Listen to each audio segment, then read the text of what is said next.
तुम्हें अब तक ये तो पता चल ही गया होगा कि फैंटास्टिक फोर के पोस्ट क्रेडिट सीन में आरडीजे का डूम आ रहा है, लेकिन क्या तुम्हें ये पता चला कि क्रिस इवांस का भी फैंटास्टिक फोर में एक रोल होने वाला है? क्या वो कैप बनकर आ रहे हैं या किसी और रोल में आ रहे हैं? और डूम रीड के बेटे फ्रैंकलिन के पास क्यों आया, वो किस यूनिवर्स से है, और तो और उसका आगे का प्लान क्या है? तो टेंशन मत लो, सब कुछ बताऊंगा, इंक्लूडिंग ये कि फैंटास्टिक फोर मूवी एक्चुअल में कैसी है। Do not miss anything. मेरा नाम है Himanshu and we are on the buzz beam show. Okay, तो पोस्ट क्रेडिट और क्रिस इवांस पर बात करने से पहले तुम्हें जल्दी से ये बता देता हूँ कि फैंटास्टिक फोर मूवी आखिरकार कैसी है। तो बेसिकली कोई भी मूवी हो, उसकी रिलीज से कुछ महीने पहले उसकी टेस्ट स्क्रीनिंग करी जाती है। कुछ चुनिंदा लोगों को मूवी पहले ही देखने का मौका मिल जाता है और फिर वही लोग मूवी देखने के बाद थिएटर से निकलकर फोन निकालकर इंटरनेट पर स्पॉइलर्स हगना चालू कर देते हैं। तो जिन लोगों ने टेस्ट स्क्रीनिंग में ये मूवी देखी, उन्होंने भी इस मूवी के बारे में कुछ बहुत इंटरेस्टिंग की पॉइंट्स बताए हैं। उनका कहना है कि मूवी काफी अच्छी है। Galactus in particular is amazingly terrifying. Galactus की काफी तारीफ हुई है, बोला जा रहा है कि he is one of the best characters of the movie. लेकिन मूवी में सब कुछ अच्छा ही नहीं है। सुनने में ये भी आ रहा है कि रीड की पावर्स थोड़ी सी कमजोर लग रही हैं। मतलब जिस तरह की पावर्स फैंटास्टिक फोर की टीम लीडर की होनी चाहिए वैसी नहीं है, उससे थोड़ी सी कमजोर है। साथ में द थिंग की भी कुछ खास तारीफ नहीं हुई है, लेकिन सूजन और जॉनी इनकी तारीफ बहुत ज्यादा हुई है। बोला तो ये जा रहा है कि इस चंडाल चौकड़ी में यही दोनों है, यानी स्यू और जॉनी स्टॉर्म, ये दोनों बेस्ट कैरेक्टर्स हैं। मूवी में सबसे ज्यादा अच्छा रोल इन्हीं दोनों का है। जबकि ज्यादातर लोग ये सोच के चल रहे थे कि पेड्रो पास्कल आए हैं तो उनका रोल सबसे ज्यादा टॉप पर होगा, लेकिन यहाँ पर सूजन और जॉनी की तारीफ करी जा रही है। और बाकी ओवरऑल मूवी भी अच्छी है। देखो, सबसे पहले तो अभी सब कुछ रिवील ही नहीं हो गया है, एंड सेकंड ये कि ये जो टेस्ट स्क्रीनिंग्स होती हैं भाई, इसमें ऐसे ही किसी को भी नहीं घुसेड़ लिया जाता है। जैसा कि मैंने कहा था, चुने हुए लोगों को बुलाया जाता है। और सबसे बड़ी बात तो ये है कि टेस्ट स्क्रीनिंग में जो भी दिखाया जाता है वो मूवी का फाइनल कट नहीं होता। यानी टेस्ट स्क्रीनिंग एक तरह से एक डेमो होती है, जिसे दिखाकर मार्वल या कोई भी स्टूडियो हो, वो ऑडियंस का मूड चेक करता है कि वो मूवी पर कैसे रिएक्ट कर रहे हैं, और उसके अकॉर्डिंग ही मूवी के फाइनल कट में चेंजेस किए जाते हैं। जैसे कि कुछ एक सीन्स ऐड हो जाते हैं, फिर से शूट करके रीशूट्स हो जाते हैं,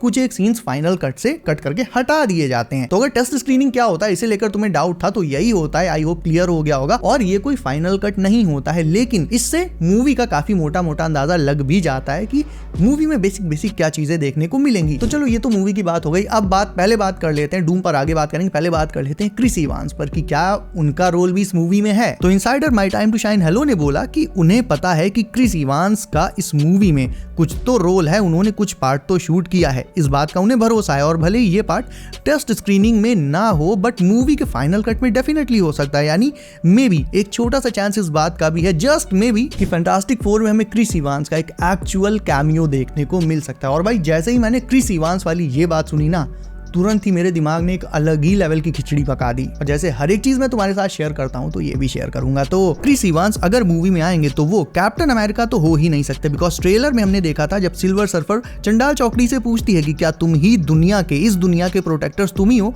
तो चंडाल चौकड़ी कह देती है हाँ हम ही है। Are you the protectors of this world?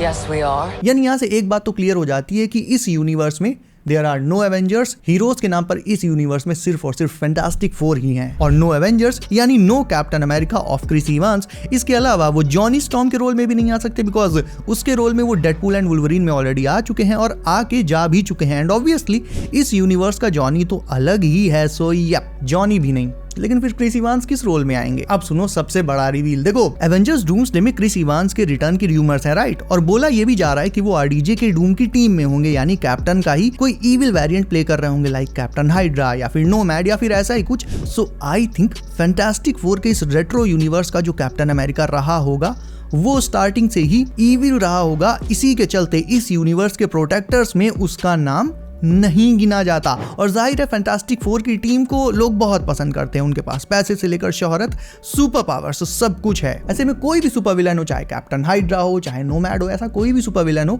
वो बहुत ऑब्वियस है कि इन हीरोज से जेलसी फील करेगा, क्योंकि इनके पास सब कुछ है और लोग भी इन्हें बहुत मानते हैं। एंड नाउ आरडीजे का डॉक्टर डूम भी अगर इन्हीं के इस रेट्रो फ्यूचरिस्टिक यूनिवर्स का है। अब देखो, अगर मैंने इसलिए कहा क्योंकि ये अभी कंफर्म नहीं हुआ कि ओरिजिनली आरडीजे का डॉक्टर डूम किस यूनिवर्स से आता है, तो अगर डूम मान लो कि इसी इसी रेट्रो यूनिवर्स का हुआ तो जाहिर है वो भी रीड और उसकी टीम का आर्च नेमेसिस होने के चलते इनसे हद नफरत करता होगा एंड इन्हें निपटाने के लिए वो उस रेट्रो यूनिवर्स के सुपर विलेंस को ढूंढकर अपनी खुद की एक अलग टीम तैयार कर रहा होगा एंड उसकी इसी टीम का हिस्सा हो सकते हैं क्रिस इवांस, जो उसी रेट्रो यूनिवर्स में एक सुपर विलेन होंगे, एक इविल कैप्टन अमेरिका। तो मेरे ख्याल से अगर क्रिस इवांस का फैंटास्टिक फोर में कोई रोल है तो वो यही होना चाहिए। और बाद में क्रिस इवांस के इसी डार्क वेरिएंट को लेकर आरडीजे का डूम अर्थ 616 पर भी अटैक करेगा, क्योंकि अगर तुम्हें याद हो तो हमने ब्रेव न्यू वर्ल्ड में लीडर को बोलते हुए सुना था जब वो सैम से बोल रहा था कि देखता हूं तुम अपनी दुनिया को दी अदर्स से कैसे बचाते हो। तो ये जो अदर्स हैं ये कोई हीरोज तो है नहीं, क्योंकि हीरोज किसी और की दुनिया को डिस्ट्रॉय क्यों ही करेंगे, उनका काम तो दुनिया को बचाने का होता है ना। और लीडर ने क्या वर्ड यूज किया था, देखते हैं कैसे बचाते हो। यानी ये जो अदर्स की टीम है ये अर्थ 616 पर अटैक करने आ रही है, इसका मतलब ये कोई हीरोज की टीम नहीं है, ये हीरोज के इविल वेरिएंट्स हैं। तो मेरी थ्योरी तो यही कहती है कि ये सारी चीजें हो सकती हैं और ये फुल ऑन सेंस भी बनाता है, खासकर इस एंगल से कि ना सिर्फ क्रिस इवांस की फैंटास्टिक फोर में आने की रूमर्स हैं बल्कि डूम्सडे की भी रूमर्स हैं। अगर ये रूमर केवल फैंटास्टिक फोर को लेकर होती तो भाई मैं इतना दिमाग लगाता ही ना, लेकिन क्योंकि पहले डूम्सडे में उनके रिटर्न को लेकर रूमर्स उड़ी और अब फैंटास्टिक फोर को लेकर भी आ गई हैं, तो भाई दिमाग लगाना पड़ा। एंड अब फाइनली बात कर ले फैंटास्टिक फोर के पोस्ट क्रेडिट सीन की, जिसमें आरडीजे का डूम ना सिर्फ दिखाया गया बल्कि इतने तगड़े तरीके से दिखाया गया कि मतलब देखने वालों के बिल्कुल गूज़बम्स आ गए। तो जिन्होंने टेस्ट स्क्रीनिंग देखी उन्होंने बताया कि पोस्ट क्रेडिट सीन में सूजन अपने बेबी फ्रैंकलिन रिचर्ड्स को एक बुक पढ़कर सुना रही होती है, as we saw in the trailer कि स्यू प्रेग्नेंट थी। Are you pregnant? What?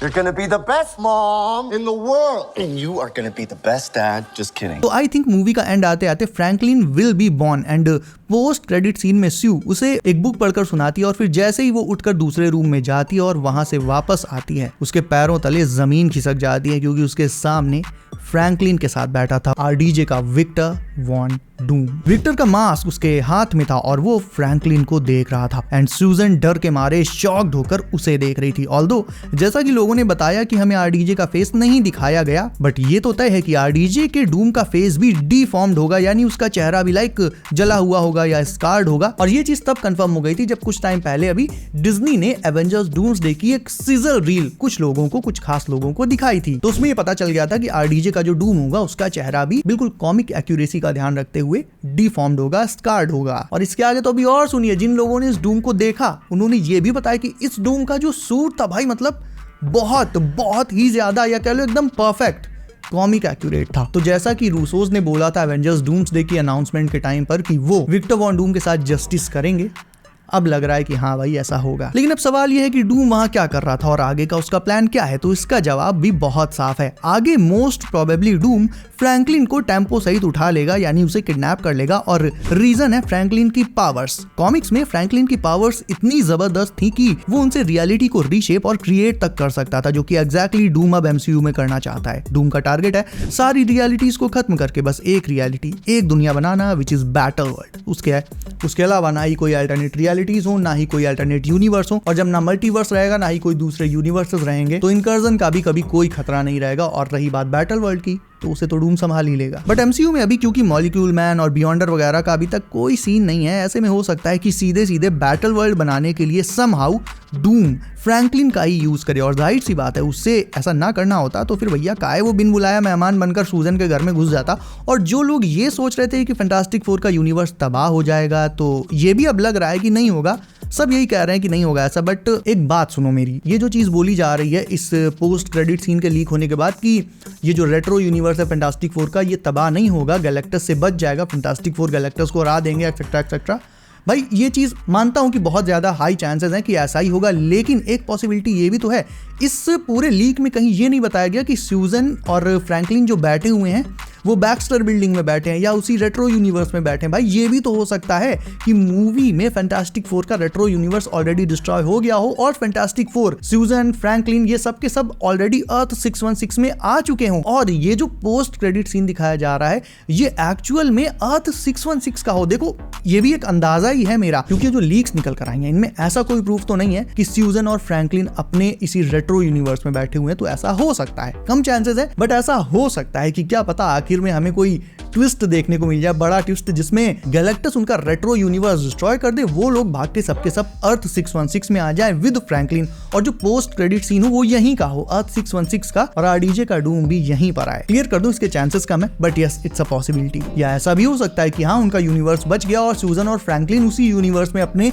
Retro universe में बैठे हैं, लेकिन डूम वहां आया, उसने फ्रैंकलिन को किडनैप किया, सूजन को कूट दिया, और वहीं से फिर वो फैंटास्टिक फोर की वो स्पेसशिप लेकर फ्रैंकलिन के साथ अर्थ 616 में आ गया, जो कि हमें थंडरबोल्ट्स में दिखाया गया था। तो भाई बहुत सारी माइंड ब्लोइंग पॉसिबिलिटीज हैं, और सबसे बड़ी बात अभी इस मूवी में और भी बहुत से चेंजेस होंगे, ये सिर्फ टेस्ट स्क्रीनिंग थी। अब जैसा फैंस का रिएक्शन होगा उसके अकॉर्डिंग मार्वल इस मूवी में बहुत से चेंजेस भी करेगा, लगभग हर मूवी में ऐसा किया ही जाता है, तो इसमें भी ये चीज करी जा रही है। सो ऑल इन ऑल मेरी एक और बात आज सच हो गई। मैंने तुमसे आरडीजे के डूम और फैंटास्टिक फोर के अनाउंसमेंट के बाद डे 1 से बराबर यही कहा था कि आरडीजे का डूम तुम्हें इसी साल जुलाई में फैंटास्टिक फोर के पोस्ट क्रेडिट सीन में देखने को मिलेगा। अच्छा हाँ, एक और चीज मुझे याद आई, ये सिर्फ एक ही पोस्ट क्रेडिट सीन है जो लीक हुआ है, क्या पता मूवी में 2 सीन्स हो ऐसे, और दूसरे सीन में हमें अर्थ 616 से ही रिलेटेड कुछ दिखाया जाए, मतलब कुछ भी हो सकता है यार इस पॉइंट पर। तो एनीवेज मैंने ये जो चीज बोली थी कि डूम हमें फैंटास्टिक फोर के पोस्ट क्रेडिट में दिखेगा, हालांकि ये कोई बहुत नेक्स्ट लेवल प्रेडिक्शन नहीं थी, बहुत से लोग मतलब लगभग सभी ये मानकर चल रहे थे कि डूम इसमें आएगा, और लो भाई आ गया। सो तुम्हें क्या लगता है, क्रिस इवांस का कैमियो फैंटास्टिक फोर में होगा या नहीं, एंड होगा तो किस रोल में होगा, ये मुझे तुमसे जानना है, तो जाकर कमेंट करो। इसके अलावा वीडियो अच्छी लगी हो तो इसे कर दो लाइक, नए हो देन चैनल को सब करना बिल्कुल न भूलना, ताकि कोई भी लेटेस्ट लीक अपडेट कुछ भी तुमसे मिस ना हो। सो बी सेफ गाइस, अपना ख्याल रखिए आप। मेरा नाम है हिमांशु एंड एज ऑलवेज अगली वीडियो में मिलते हैं।